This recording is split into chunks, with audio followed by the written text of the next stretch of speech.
नमस्कार बच्चों, कैसे हैं आप सब।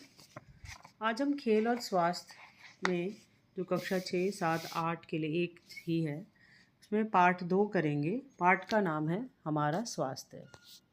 स्वास्थ्य से आप सब लोग समझते हैं हमारे शरीर या स्वास्थ्य संबंधी जो भी बातें इसमें हम सीखेंगे। आज विद्यालय में डॉक्टर आई थी। विद्यालय में बच्चों के साथ साथ उनके माता पिता को भी बुलाया गया था। सभी बच्चों के स्वास्थ्य की जांच हो रही थी। बच्चों की बारी बारी से जांच करते हुए डॉक्टर कुछ स्वास्थ्य संबंधी बातें बताती जा रही थी। जैसे क्या करना चाहिए हमें अच्छे स्वास्थ्य के लिए। समय से खाना खाकर सो जाना चाहिए। खाने से पहले साबुन से अच्छी तरह हाथ धोने चाहिए। दूषित जल, गंदा पानी हमें नहीं पीना चाहिए। सुबह सुबह टहलने या योगा अभ्यास करना चाहिए और हमें रोज़ स्नान करना चाहिए। सुमित ने कहा, इनकी बातें कौन सुने। कुछ देर पश्चात समूह में बैठी माता ने डॉक्टर से पूछा, डॉक्टर जी ऐसी कोई दवा बताएं जिससे मेरी बेटी शिवानी भी मोटी हो जाए। डॉक्टर अचंभित रह गए। फिर उन्होंने सभी बच्चों से एक साथ पूछा, क्या मोटा होना ही स्वास्थ्य है। तो क्या लगता है बच्चों, जो बच्चे मोटे होते हैं वो स्वस्थ होते हैं? हाँ, ये बाकी सबको लगता है मोटा होना ही तो स्वस्थ होना है। कुछ और बच्चे ने कहा हाँ में हाँ मिलाई। किसी ने कहा तेज दौड़ना स्वस्थ होना है, तो किसी ने बताया कि खेलना स्वस्थ होना है। डॉक्टर ने कहा लेकिन स्वस्थ होने के लिए मोटा होना आवश्यक नहीं है। फिर हम कैसे जाने कि हम स्वस्थ हैं? कई बच्चों ने एक साथ पूछा। डॉक्टर ने कहा यदि तुम्हें कोई रोग नहीं है, लंबाई के अनुपात तुम्हारा वजन सही है तथा तुम अपने सभी कार्य बिना थके कर सकते हो तो तुम स्वस्थ हो। यानी मोटापे से इसका कोई लेना देना है। जो बच्चा मोटा है इसका मतलब वो स्वस्थ है या नहीं है, ये जांच के बाद पता चलता है। विश्व स्वास्थ्य संगठन के अनुसार शारीरिक, मानसिक, सामाजिक एवं संवेगात्मक रूप से विकार रहित व्यक्ति को स्वस्थ व्यक्ति माना गया है। यानी उसे मेंटली, फिजिकली कोई भी ऐसी बीमारी नहीं होनी चाहिए। हमारा स्वास्थ्य हमारे रहन सहन के ढंग पर निर्भर करता है। हम कैसे रहते हैं इस पर बहुत डिपेंड करता है। यदि हम अपने दैनिक जीवन में स्वास्थ्य सुरक्षा के नियमों का पालन करते हैं तो निश्चय ही हमारा स्वास्थ्य अच्छा होगा। स्वास्थ्य को स्वच्छता एवं नियमित जीवन यापन से घनिष्ठ संबंध है। स्वस्थ रहने के लिए निम्नलिखित बिंदुओं को ध्यान में रखें। क्या क्या है बिंदु जिन्हें हमें ध्यान में रखना पड़ेगा? बाजार से खुली हुई वस्तुएं ना खाएं। ज़्यादातर बच्चे बाहर से चीज़ें खरीद कर खाते हैं और घर का खाना नहीं खाते हैं। क्यों? क्योंकि उनको आसान लगता है ऐसा 2 मिनट नूडल बनाना या इंस्टेंट खाना खाना।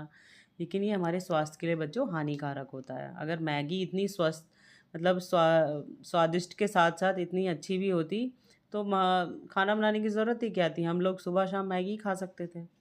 शौचालय का प्रयोग करें। साफ शौचालय का, शौच के बाद अवश्य साबुन से हाथ धोएं, वरना हमारे हाथों से ही कीटाणु हमारे खाने के द्वारा हमारे पेट में पहुंच जाते हैं और बीमारियां पैदा करते हैं। खाना खाने से पहले हाथ धोएं। बासी भोजन ना करें। कल का बना हुआ पुराना 2 दिन का भोजन पड़ा हुआ ना खाएं। गंदे स्थानों पर नंगे पैर ना घूमें। इसमें सूक्ष्म जीवाणु शरीर में प्रवेश करके रोग पैदा करते हैं। शरीर को अच्छी तरह से साफ करें। स्नान के बाद सूखे कपड़े से पोंछें। सड़े एवं देर से कटे हुए खुले हुए फल भी ना खाएं। अगर आपको फल खाना है तो तुरंत उसे काटें और खा लें। नशीले पदार्थों का सेवन, शराब, सिगरेट, गुटखा, तंबाकू, इनका सेवन ना करें। रात को अपने दांत, आँख, कान, नाक, वस्त्र आदि की नियमित सफाई करें। सायंकाल भोजन के बाद दांतों की सफाई अवश्य करें।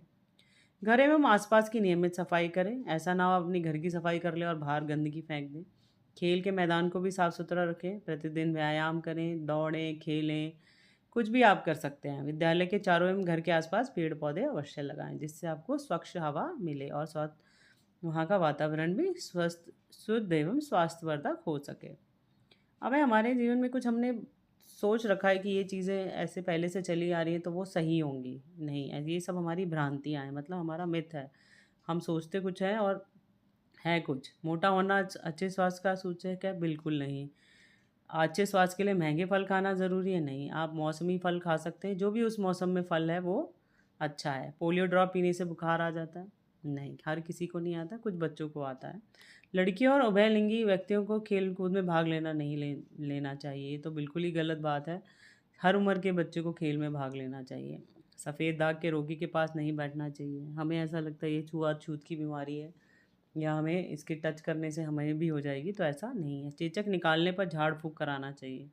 अब चिकन पॉक्स जिनको छोटे छोटे दाने निकल आते हैं गर्मी के मौसम में, वो तो कहते हैं माता निकल आई है, इसका झाड़ फूँक करा दो। ऐसे ऐसे में जो हमारी बॉडी है वो खुद ही, हमारा शरीर इसकी रोग प्रतिरोधक क्षमता रखता है कि उसको ठीक कर सकता है। इसमें झाड़ फूँक की कोई आवश्यकता नहीं होती, बस सामान्य बुखार के लिए आपको पैरासिटामोल आदि की आवश्यकता होती है। दैनिक जीवन में स्वास्थ्य को प्रभावित करने ऐसी अन्य गलत धारणा हमारे समाज में है, जो बहुत पुरानी है, जो चली आ रही हैं, पर ऐसा नहीं है। स्वयं जाने और दूसरों को बताएं, तो इसके पीछे क्या साइंस है, क्यों ऐसा कहा जाता है कि ऐसा रखना है, हमें दूर रहना चाहिए, उसके पीछे क्या जानने वाली बातें हैं, उनको हमें जानना चाहिए। स्वस्थ जीवन के लिए आवश्यक है हमें रूढ़ियों को ना माने और रोगों को दूर करने के लिए डॉक्टर की सलाह लें। जब भी हमें कोई बीमारी होती है तो सबसे पहले हमें डॉक्टर की सलाह लेनी चाहिए। वो सही आदमी है जो हमें सही से सलाह दे सकते हैं। पोलियो जैसी खतरनाक बीमारी को समूल नष्ट करने के लिए समय समय पर बच्चों को पोलियो की खुराक निश्चित रूप से पिलवाइए। देखिए 10 साल की मशक्क़त के बाद हमारे देश से पोलियो चला गया था, लेकिन हो सकता है कहीं 1-2 वायरस अभी रह गया है, तो फिर से सरकार ने इसको शुरू किया है 2026 में। मानसिक रूप से बचाव के लिए झाड़-फूँक के चक्कर में ना पड़कर मनोचिकित्सक से इलाज कराएँ। किसी झाड़-फूँक से कुछ नहीं होता है, मनोचिकित्सक के पास जाना चाहिए। शारीरिक और मानसिक विकास के लिए लड़के-लड़कियों को समान रूप से खेल में भाग लेना चाहिए तथा योगासन और प्राणायाम करना चाहिए। कृमि संक्रमण एवं अनीमिया से बच्चों को शारीरिक एवं बौद्धिक विकास प्रभावित होता है। यानी कीड़े जब हो जाते हैं पेट में, तो उसके लिए सरकार ने भी ये दवाइयाँ समय-समय पर हर 6 महीने में सरकार भी स्कूलों में भी ये मुफ़्त बाँटी जाती हैं, और आयरन की गोलियाँ भी हैं जो हमारे स्कूल के बच्चों को नियमित दी जाती है। ये हफ्ते में 1 बार लेनी होती है, और जो कीड़े वाली दवाई है वो हर 6 महीने में बच्चे को देनी होती है। कृमि नियंत्रण के लिए एल्बेंडाज़ोल की दवा दी जाती है। अगर आप किसी कारण स्कूल नहीं गए या आपने नहीं ली है दवाई, तो आप बाज़ार से भी ले सकते हैं, बहुत महंगी दवाई नहीं है। कृमि नियंत्रण की दवाई खाने के साथ-साथ कृमि संक्रमण को रोकने के नाखून छोटे, क्योंकि जो कीड़े हैं हमारे नाखून से ही हमारे मुँह में जाते हैं। नाखून हमेशा साफ़ रखें, सब्ज़ी एवं फलों को साफ़ पानी से धोएँ, खुले में शौच ना करें, पैरों में जूते व चप्पल पहनें। तो आपको अगर अच्छा स्वास्थ्य अपना रखना है तो आपको निम्न सारी बातों का ध्यान रखना पड़ेगा। ये बहुत छोटी-छोटी बातें हैं और इनसे हमारा बहुत बढ़िया फ़ायदा होता है। हमें कोई रोग नहीं होता है, हम अच्छे स्वस्थ रहते हैं, बीमारियाँ हमसे दूर रहती हैं। चलिए इसके क्वेश्चन आंसर्स करते हैं। चलिए बच्चे इसके क्वेश्चन आंसर्स करते हैं। अच्छे स्वास्थ्य के लक्षण क्या हैं? कैसे आप पता लगाएंगे कि आप स्वस्थ हैं? अच्छे स्वास्थ्य के प्रमुख लक्षण निम्नलिखित हैं। शरीर में स्फूर्ति और ऊर्जा बनी रहती है, आप थके हुए महसूस नहीं करते। नियमित रूप से भूख लगना और पाचन सही करना। आपको नियमित रूप से भूख लगती है और पाचन क्रिया आपकी सही है। पर्याप्त और अच्छी नींद आना, आपको अच्छी नींद 8 घंटे की नींद लेनी है। शारीरिक एवं मानसिक रूप से सक्रिय तथा प्रसन्न महसूस करना, ये सब हमारे अच्छे स्वास्थ्य के लक्षण हैं। प्रश्न नंबर 2, बाजार की खुली हुई वस्तुओं को खाने से हमारे शरीर पर क्या प्रभाव पड़ता है? बाजार से खुली हुई वस्तुओं पर धूल, मक्खियाँ और हानिकारक जीवाणु जमा हो जाते हैं। इन्हें खाने से हैजा, दस्त, पेट दर्द और फूड पॉइजनिंग जैसी बीमारियां हो सकती हैं, इसलिए हमें बाहर का खाना नहीं खाना चाहिए। गंदे स्थानों पर नंगे पैर क्यों नहीं घूमना चाहिए?